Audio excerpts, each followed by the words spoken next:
get the horse off the rein, not by jerking. Because you really want the horse to be on the bit. You just don't want him to be leaning on your arms.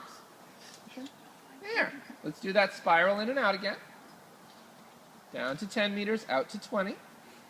And when you come down on the smaller circle, the horse needs to articulate around the turn more, not less. So there, when you started to make the circle smaller, the horse turned its head to the outside and leaned the shoulder in. There you go. Now turn. Both reins in, because you haven't established the 10-meter circle yet. Now put that outside rein down on the neck and shoulder a little bit, so you catch that shoulder better.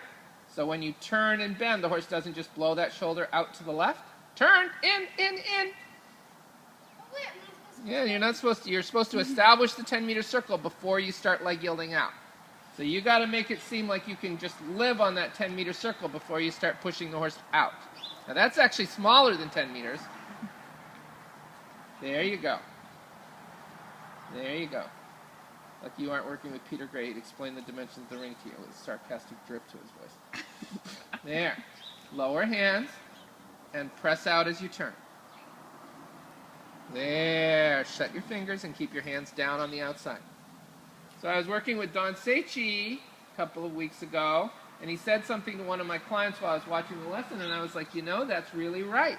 And he said, there are very few times you ever want your outside rein higher than your inside rein.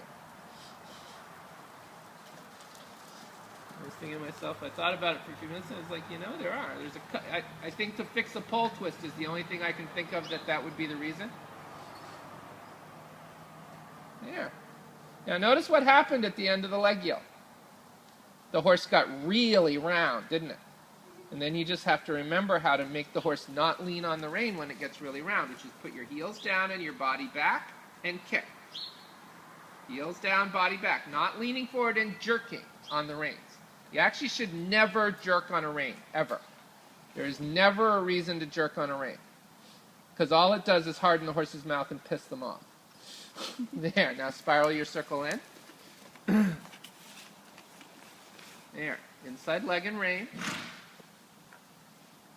There. Yeah. Yeah, off we go. Get after it. Get after it. Because the reason that's happening is because at the end of the last leg yield, you really had that horse using herself beautifully. She had her inside hind leg tracked up. She had her